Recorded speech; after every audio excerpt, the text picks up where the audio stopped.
were there any challenges or funny anecdotes from the early days of your relationship that you can share? That last part is very crucial that I could share. The funniest one is no, we can't share that on camera. But like, what are some anecdotes? Whispering is not going to. The camera doesn't magically go away because you whisper.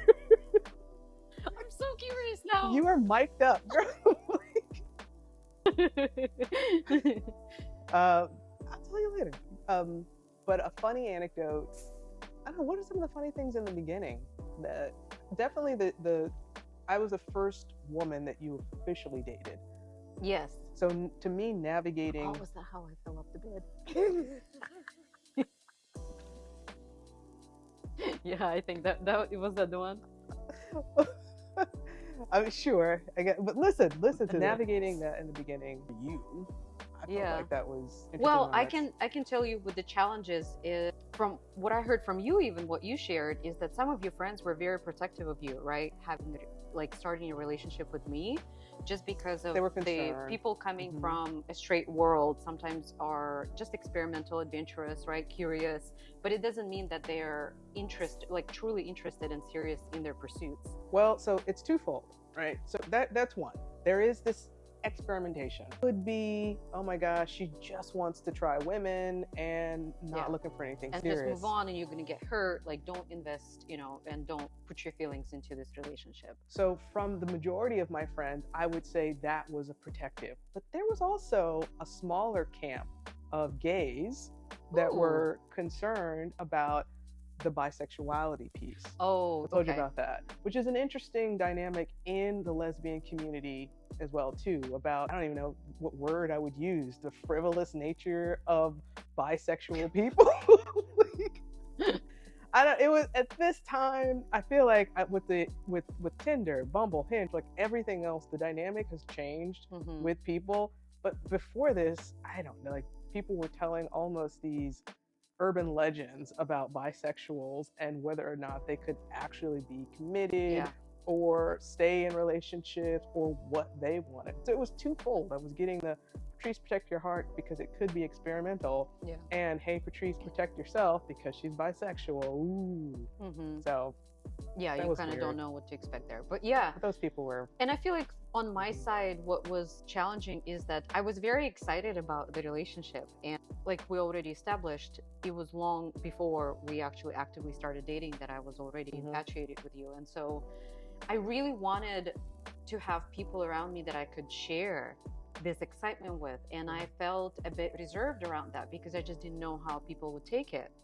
And so I felt like, and I'm also pretty like honest, authentic, and open person, so they're expressive with his hands too.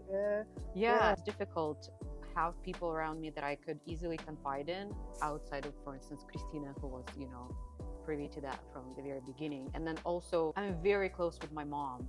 Not being able to just tell her about what's going on in my life personally and how happy I was, that was just really crushing for me. And so I feel like I came out to her very early on and started telling her about Patrice, and that was difficult for her too.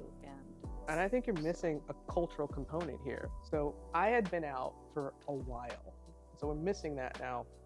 I'd been out since I was like 13, 14, and my family, friends, the people in my whole like ecosystem knew Patrice as out, gay, just living her life. Whereas with Oksana, there's two pieces who had known you a certain way, and then I think culturally as a Russian, Ukrainian, it didn't seem like at a country level then or now there was a level of acceptance. I still think there's illegal aspect of it. So she had, at least on my side, feels like you had to contend with that because they're still back in Dzержinsk, in Nizhny Novgorod, right? You're telling people half a world away of this new relationship that you're in when they had previously known you in a completely different relationship. And I think we also were kind of joking, but not really, about the influence of American society and what that might look like too. So I'm filling in some blanks. There were a lot of layers, because you're telling your mother, and your mother is not down the street in DC. Your mother is half a world away getting this news from her daughter. So yeah, that was a challenging part. At the same time, kind of knowing myself, I have sometimes like this uncompromising aspect, I guess, to me, Yeah. where if something is super important to me, if I'm committed to something, I just go straight on. And Yeah. I'm stubborn and I go after it. And so that's how I think I came out to my family, is that I just basically told them, either you accept my choice and just what I am and how I choose to live my life and the partner that I chose for my life, or I'm out. You kicked the doors open, right? So we say come out of the closet, and it's a thing, it's an experience that people go through. I mean, I was shy even as a kid coming out. Man, you were just like, whoa, hey, this is what's going on. I love you. I want you in my life. I love her. I want her in my life. And this is how it's got to be. And it was almost like, and I'll give you the space to process it because I love you. But wow, I remember telling you that, like, it was, it was one day they didn't know, and then all of a sudden they did. Yeah, that was different. And not to say that everybody just took it, so easily and everybody was on board. Absolutely not. It definitely took a few people in my family time. And then unfortunately, my dad never really was 100% on board with my choice of the partner, and with Patrice being such an important part of my life. He passed away with that feeling, and it does make me sad till this day, probably until the rest of my life, that it just wasn't a different outcome. Yeah, we did meet a few times. Yeah, both in person and he was kind. Yeah, and he was trying towards the end. I think the more that he met, we spoke, and the more that he saw, and the longer we were together, he got it. But he was never fully. Yeah, never fully on board. Yeah. Okay. Because you're good with jokes. There's no joke here. In the beginning, Oksana had not had a lot of experience with women. I think maybe you had a crush in high school, but relationships with women are different than relationships with men, specifically when you are intimate. Okay, when you're intimate.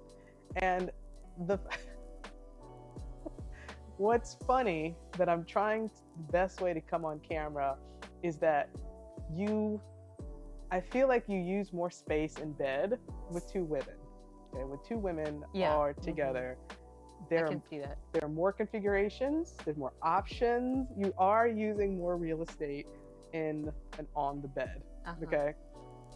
Having said that, which I overestimated. So on one of Oksana's and I's first time together, we were in a nice hotel room, and it was definitely Intimacy 101. It was. There was some workshopping going on, me trying to help her understand. And I don't know if she just overshot the landing of the bed, but bro, like, we're in the middle of it and she just falls off. Like, she completely falls off the bed. 1 minute she's there, another minute she's gone. And so that was shocking. It broke up the tension a little bit. It also really highlighted the newness of it for her and us. It was funny. And I think it also brought us closer together. But yeah, because you were like genuinely concerned. Just like, are you okay? Are you okay down there? The reason I feel bad is because essentially you're saying your partner fell off the bed when trying to learn how to, be intimate with your partner in the beginning. So that was a funny moment. Yeah. I came back from it though. You did, and it did feel like it might have been. I was concerned for her. And multiple levels. But it was just But it did. Nobody was hurt, and super new. It was just funny.